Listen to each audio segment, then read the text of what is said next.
Hello and hey, taking messing around with golf with your friends. This time going to be the Twilight Classic Guide, updated for the 2020 official release. And as the last two courses have come out probably in pretty quick succession before this video, we'll go ahead and get right into the video. Of course, do want to say if there's any shots that I've missed, please look down in the comments, or maybe to comment of myself and I'm like, face palming, but I didn't show the shot for hole, X. So without further ado, we'll get right into the course and start explaining some of those shots.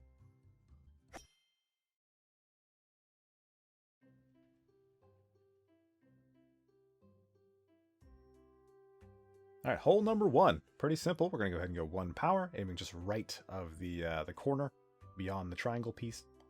Kind of gives us squared up for the hole and down for an easy one.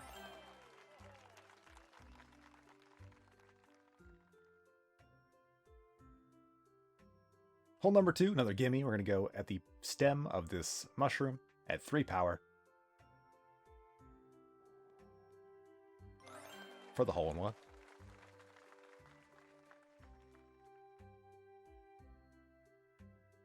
Hole number three, going to aim kind of at the bottom of the loop here, just right of the intersection that you see me pointing at.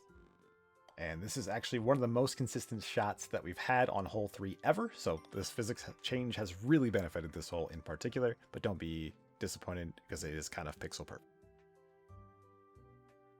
Hole number 4, go ahead and go 2 and about a fourth of a power. I went really light here and I don't know why, but obviously you can go like probably a couple pixels less or a bit more and be just fine. Hole number 5, goofed up a couple times here. We want to aim just right of the mushroom, like definitively right of the mushroom.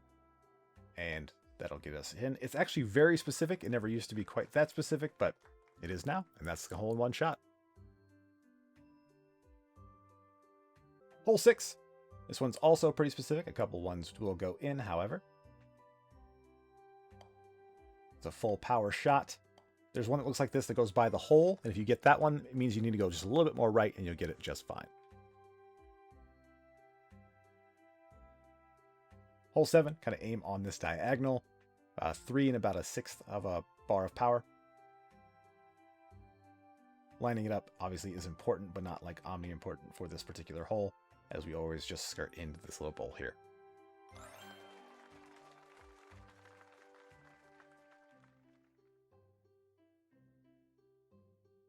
Hole 8. This is like the only hole that I get super specific with the camera. I like to get the top of the camera kind of positioned on the point that you see it right there. And I got to bring the cursor up and over here.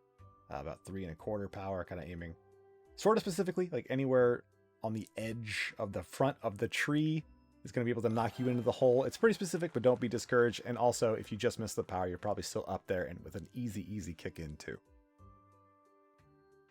Hole 9.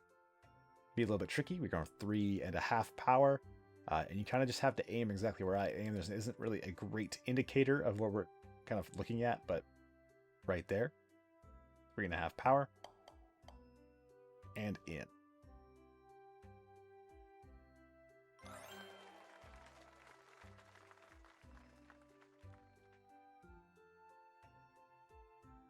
Hole 10 is going to be a hole in 2, so there's plenty, and I mean plenty of different ways to get the ball down into the hole.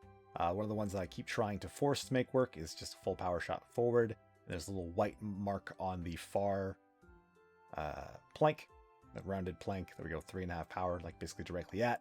Obviously, we get pretty close to launching out of the course, so you have to be kind of specific to not go too much power, very obviously, but it should work a majority of the time. Hole number 11, this is going to be, again, really hard to kind of measure up exactly where you need to be, but this is exactly the position your cursor needs to be at full power. Try to leave that on screen a little bit longer because we're leaving the course and coming right back in. And just, again, catching the edge of that bowl, down for the 1.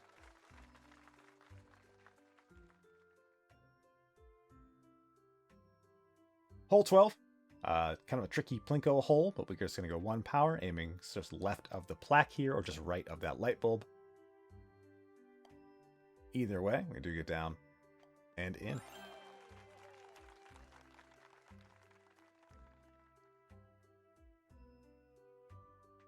Hole 13. The shot could be a little specific, but not terribly bad. I'm trying to aim sort of where the top of the mushroom is. There's the far top right corner of where that mushroom's top is the light tile. And we want to go ahead and aim probably just a touch left of where I am with a little bit more power. As I get kind of lucky to squeeze by everything and have just enough power. But if I were to fix that shot, probably a pixel or so to the left and then a little bit more power as well. But as long as you get it down, it's a hole in one. So there we go.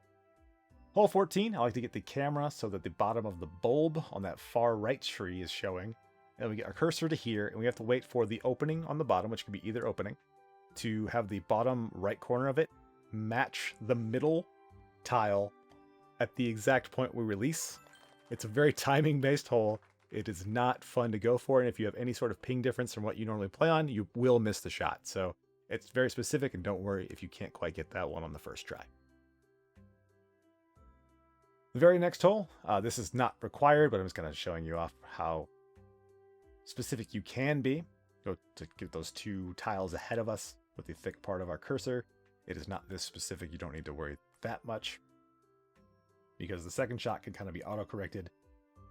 You want to go 3 and probably a little bit more power than this. You have to go pretty hard. You want to aim where the black and white stripes kind of meet over the top of where you see me aiming, but definitely on the white side or trending to the white side.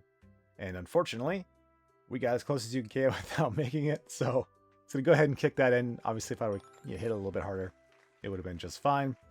And you can see exactly the shot that it should have been at that point. Hole 16, I'm not exactly sure what we're doing here because I think we lost the hole in one, but if you're going for a more casual shot, we'll go ahead and just go 3 power, kind of getting over here, down into this drain, which will kick us over for a not easy 2. Alternatively, you kind of aim over here, going just above 3 power, which is not ultra specific, but again, kind of tight because you do have to land and hit that back wall so you don't fly out of the course. You get closer to the wall, it's a little bit riskier, but I think we've lost the hole in one, unfortunately, for that one. It's kind of tough, but down in the comments, you might see someone kind of explain how it is now done. And hole 17, we want to aim sort of 2 tiles from the left of the wall at the base of this hill, and then hold jump. That way you get out of the water immediately, and we'll have this long, long wait till the ball finally settles, and we'll just sit here in silence, thinking about that hole 16 shot and how we can better it.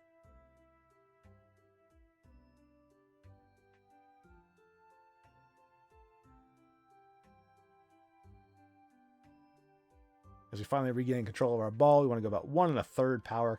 Probably stayed a little bit too far out to the left there. You want to aim at the left side of the hole, obviously, because the hill's going to bring us a little bit right. But don't worry about it too much. You'll get it just fine. Hole 18 had a fun shot before the physics changed where we can kind of go off these. But I think the actual like cylinders that we can bounce off now, I think they have more, or sorry, I think they have less sides than they used to in order to get on consoles. So can't really mess with that anymore. But now we want to aim at this dark mark on this pillar right here at 2 3/4 power. And it's not that specific because all we're trying to do is line up a second shot. And then hopefully you don't have a snorkel kind of blocking your path or your cursor, but that's kind of unfortunate. You can't change the camera too much. We want to go just above 1 1/2 power. Give it a little bit of right of the flag aim and obviously miss the carts. So that's the course already. I know there wasn't so much to talk about. I went kind of quick on some of these holes and said more than I probably needed to. You can just watch the visuals and find out for yourself. However, it is one of the better courses overall, one of the more popular ones, I should say. It's a fun one. I like it a lot, and hopefully we can get some of those hole-in-ones back that we lost overall, including that hole 16 one. So don't have too much more to say. So as always, thanks for watching. Thanks for listening. Be safe, guys.